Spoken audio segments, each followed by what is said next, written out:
So, thank you all. Hello and welcome to the open hour for the Legal Technology and Innovation Certificate, delivered by the Legal Technology and Innovation Institute.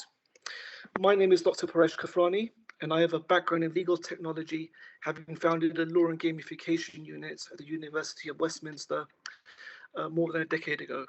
I worked on an EU-funded project in legal technology, and have also been the CEO at a legal tech startup that uses natural language processing to triage legal problems, not ChatGPT.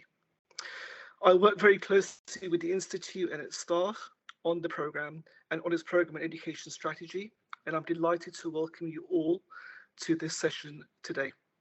Thank you very much for joining us, and it's wonderful to have you all. I would like to begin by putting the program up for today. Thank you. So the program for today is as follows. From 5 p.m., i.e. now till 10 past 5, I'll welcome and introduce the session, and I will also introduce, with great pleasure, Christina Blacklaws. From 5:10 to 5:20, I'll give you an overview of the Legal Technology and Innovation Certificate, and I will also introduce the Managing Director of the Legal Tech and Innovation Institute, Shak Ashraf. Then following that, from 5:20 to 5:35, we'll have faculty presentations with members of our faculty, Brian Dunn, Tim Cummins, Horace Wu, and again, Christina Blacklaws. And then from 5:35 to 5:45, delighted to moderate a student panel with Jandre Bester, Lina Adluni, Marlene Chetty, Diana Mabassa, Aziz Ismail, and Varsha Gupta, who are either current members of our certificate program or members of our alumni. Then from 5:45 to 5:50, I'll round up, and then following that, we'll have a question and answer session just before we close. Okay. So I'd just like to begin with an introduction by posing a very brief philosophical question. Would lawyers exist without clients? Lawyers spend a tremendous amount of time, energy, cost, and dedication in acquiring and honing their legal skills that they need to deliver the best legal services to their clients. That's the very essence of a professional relationship that the professional has spent years, if not decades, developing the skills and competencies they need to deliver the best quality legal services. But the relationship changes, and client expectations around efficiency, value, trust, and confidence also change with that professional relationship. And technology has and continues to change expectations. The first pillar of the Legal Technology and Innovation Certificate, the LTIC, is to show you that the main technologies that are changing law. Legal chatbots, artificial intelligence, contract automation, big data analytics, and others are among some of the modules covered on the LTIC. However, the LTIC is more than just education. As with any structure, we too believe in the need to sometimes have more than one pillar, and we have 3 pillars. Community and collaboration represent the second core pillar of our program. It is our aim to bring students from across the world together and to introduce them to industry experts and leaders so they can share good practice and learn together. Our third pillar is transformation strategy, thinking about how legal tech can add to different value chains. All of this is captured in our value proposition to you, that we will provide you with first-class education, you will get to collaborate and learn from leaders, and that we will help you to think commercially, practically, strategically, and innovatively when it comes to legal technology. We believe in education, collaboration, and innovation. Next slide, please. It gives me great pleasure now to introduce you to Christina Blacklaws. Christina is the head of our faculty on the LTIC. She's the former president of the Law Society of England and Wales and founder of Blacklaws Consulting, a business that provides strategic advice, particularly in the areas of transformational change and technology. Christina is passionate about diversity and inclusion, access to justice, and innovation. She's dedicated her career to furthering the rights and lives of women in the legal sector and has fought tirelessly to bring about great change in the legal aid sector. Over to you, Christina. Thank you very much. Oh, well, thank you Parish, and it's a great pleasure to be here with everybody who is at least a little bit interested in the LTIC. So welcome, everybody. I don't need to introduce myself at all. Parish has done a fabulous job of that. But I just want to add that I am a sort of lifelong passionate innovator in the legal sector. So, that's what brings me personally to the Legal Technology and Innovation Institute. And I know it's a passion that drives many of the people who are involved. So we don't have very long. I'm just going to cover a little bit today about why I think adopting law tech has become really crucial. So perhaps we can move on to slides. So it's about client expectation around technology, which is increasing exponentially. Improving client experience has become a real essential goal for firms to stay competitive in the legal market, and technology has a really key role in this. It's way beyond the short term. Technology will distinguish successful firms from others of whatever size or makeup in the very, very near future. So for me, adoption equates with survival. And I've put up a slide here which is about focused on the UK, and unrepentantly so, because I think the UK is a really good place to start to get an understanding of what's happening in the legal technology space, as it's currently leading the way in Europe. And as you can see from the stats on the slide, over 2 billion raised in 2021, significant growth. And one thing I want to really point out, that the UK has 44% of the EU law tech ecosystem. And although UK lawyers think they're big players in Europe in general, in traditional law, that's only 23% of the market. So it really is scalably different. Many over 200 plus law tech startups, and research from a body that I chair, Law Tech UK panel, we found that law tech development is outpacing, in terms of relative growth, both fintech and health tech. So, I put a little thing there: law tech, legal tech, potato, it doesn't matter. We're talking about the same thing, which is those, the services that that technology provides to law and to the legal community. Next slide, please. There is enormous potential out there. There's a huge opportunity, but of course, significant barriers too. And to make a successful technological transformation, you need to be able to drive the right behaviours for buy-in, to create the environment for change, and to ensure user adoption. So what I'm saying is that you really need a plan, and that's why we've developed the Law Tech strategy model. This is just this, and the following slide is just a little taster of what we cover in the law tech strategy model. Of course, and I would say this, it is actually the best module in the whole course.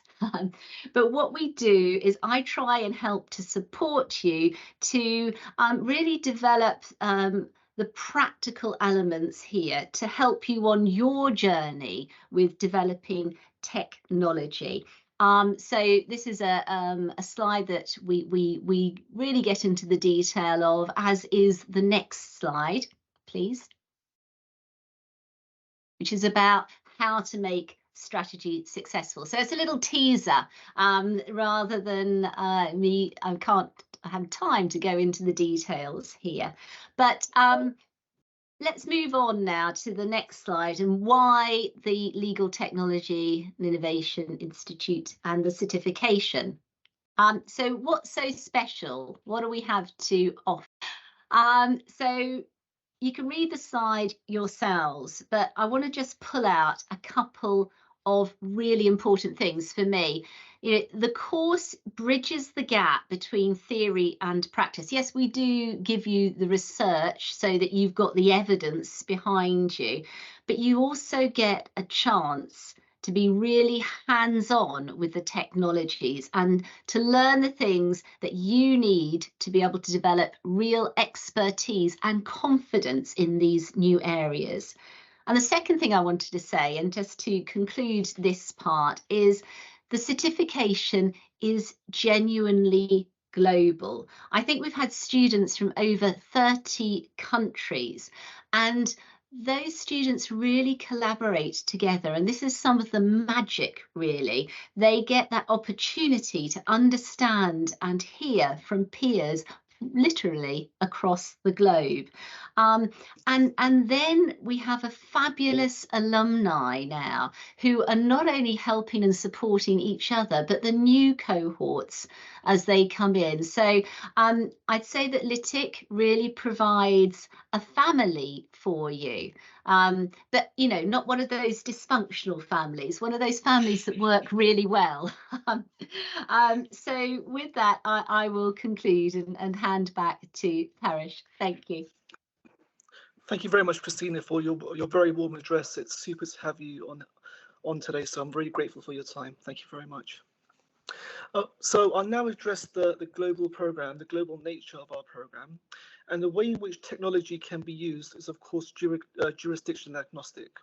Legal technology is changing law in different jurisdictions, and we all know that. And it was our aim to develop a global program that would bring people together from across the world to learn and share good practice together. Along the way, we are delighted to have been supported by many global partners: Microsoft, Middlesex University, LexisNexis, Thomson Reuters, the Law Society of New South Wales, and others, together with our global faculty.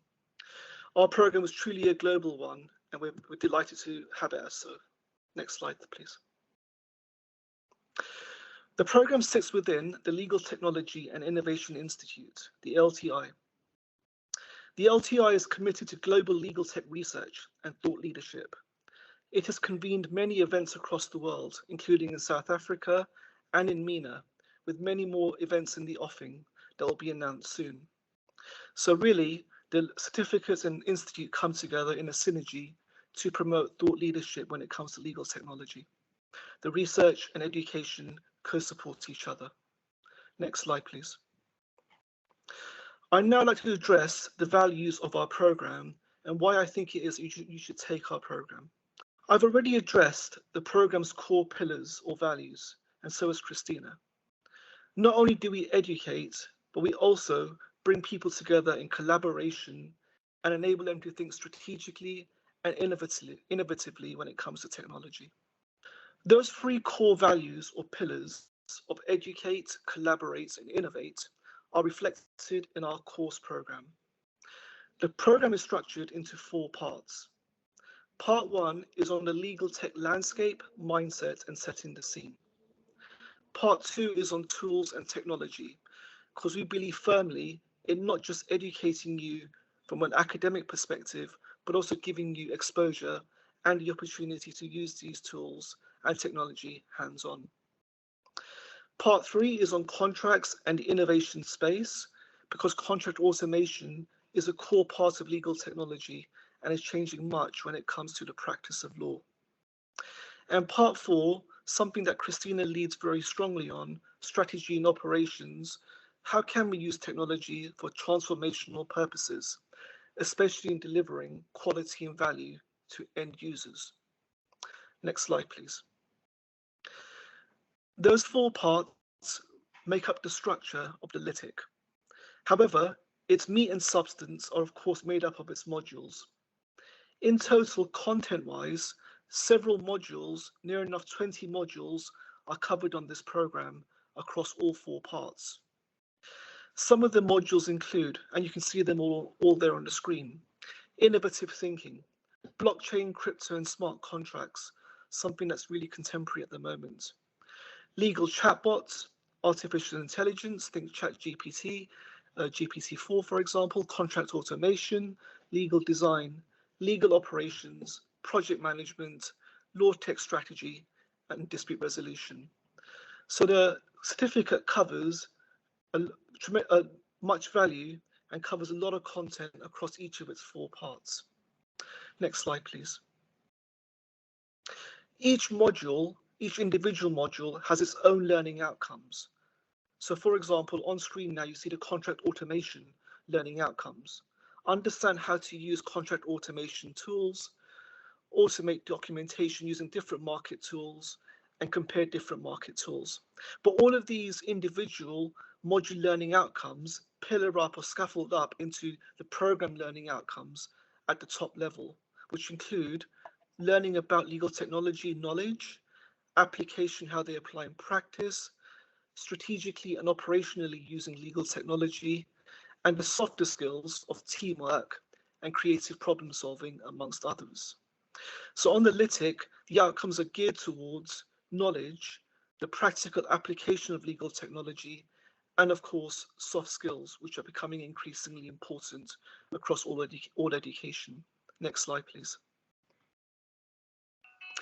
As Christina mentioned, collaboration and community are fundamental values. We bring together a global community from diverse backgrounds to work together, form friendships, and we also have a LinkedIn alumni group as well. And in the future, we'll be looking at further alumni events because our global community is our strength. And of course, our asset as well. Next slide, please. We very much appreciate people are busy. That's why we endorse and have flexible learning built for you. Workshop sessions, e-learning modules that you can do in your own time, explainer videos, discussion panels, simulated role-play sessions, fireside chats, and live sessions that largely take place on Tuesdays and Thursdays make up the delivery modes on our LTIC. So really, it's built with you in mind and your busy schedules in mind that we offer flexible learning across the 4 parts of the program. Next slide, please.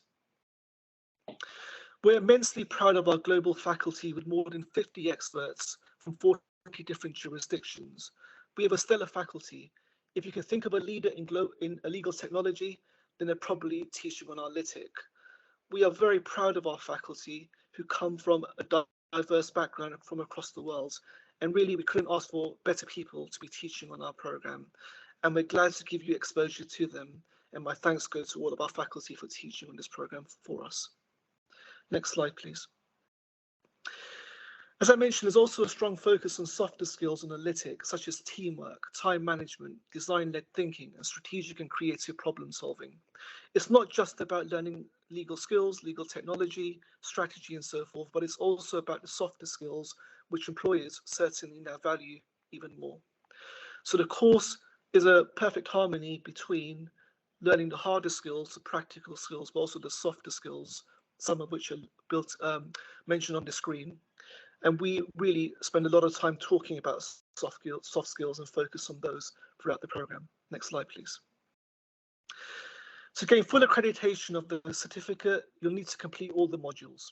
You'll be required to complete regular assessments, such as multiple choice assessments, problem statement reviews, interview questions and answers, and also practical assessments.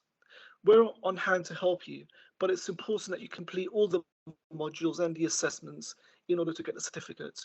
You can defer modules to later cohorts, but it's in your interest, of course, to complete and get a certificate as soon as possible. But we do assess on this module as well. Next slide, please. I'm delighted now to introduce Shak Ashraf, Managing Director of the LTIC, to say a few words on behalf of the Institute. So over to you, Shak. Thank you. Thanks, Paresh. And look, I'll take 30 seconds. I know everyone's here to listen to the student panel rather than me. So look, the reason why we pulled this together was to kind of help create a hands-on program, less talk and chalk, but more delivery and focus on the different tools that are out there in the market. So I think we're well on our way to achieving that. We've just finished cohort 4. We constantly adapt the program. You know, we've just had metaverse and NFT coverage in the recent course. In the next cohort, naturally, there'll be a lot more around GPT and the generative AI. the mission was to help create a global ecosystem. And, we've trained 40 plus different jurisdictions on the program in its first 4 cohorts. And some of the students that you'll speak to shortly will no doubt vouch for the fact that that global coverage of the cohort is priceless in terms of experience and building a network. So yeah, look, reach out to us, whether you're on live or catching up with this as a recorded session. It'll be uploaded. We kicking off again at the end of April, and look forward to continue to ramp up the LTI and make this a benchmark in global awareness and training in the industry across legal professionals and technologists. We've had some fascinating students to date, and it's only going to continue to grow. Thank you, and back to you, Paresh. Thanks, Shaq. Thanks for bringing us together. Thanks for bringing the community together. It's a fantastic community, so my gratitude goes to you. Thanks a lot for that. Next slide, please. Thank you. So I think that it's very important now that we hear from our faculty. And as I said, we're delighted to have more than 50 experts from 40 different jurisdictions. And if there are any people that you can think about who have led the way in legal technology, they're probably teaching on our program. And we're delighted about that. Next slide, please. So it gives me great pleasure, and please excuse me that I don't have access right now to names, so I assume that colleagues are online right now. Is Brian with us? Brian? He is, yep. Oh, fantastic. I am, yes. Sorry, I was on mute. Yeah. No problems, Brian. Thank you for being with us. So Brian's an experienced general counsel who's currently working as a group general counsel overseeing the legal and GRC functions for a group of companies across the EMEA region. And he'll address digital transformation. So over to you, Brian. Thank you very much. Thank you, Paresh. I appreciate it. Yeah, so the question to me is digital transformation important, right? So my view is that it's not just important. I think it's critical and mandatory at this point in time, right? So typically the legal function is always the legal sector is always late to adopt anything and a bit slow to change. I guess we don't like change very much, but with the way that the world has gone, and now with Chat and GPT and AI kicking off and a lot more use of the metaverse, I don't think we can stay in our own bubble anymore, because the individuals who are consuming our services, whether you're in private practice or you're in-house, they're going to be expecting a level of digitalization that they experience elsewhere in the everyday world, right? So you can get taxis through digitalization, groceries, do your taxes. There's no reason that legal services shouldn't be delivered in a digital fashion. So I think it's important for us to be able to stay with the curve, if not ahead of the curve. And I think that it's critical to be able to deliver, to digitally transform and deliver digital services, because those who aren't are going to be left behind, right? So I think we're past the point of fearing whether digitizing is going to take our jobs. I don't think it is. I think it's just going to change our jobs. We're at a point where those who adopt the new way of working in a digitalized world will be the ones who are continuing to meet the expectations of the recipients of our services. Thank you very much, Brian. Really grateful for that. Thank you very much. Of course, transformation is such an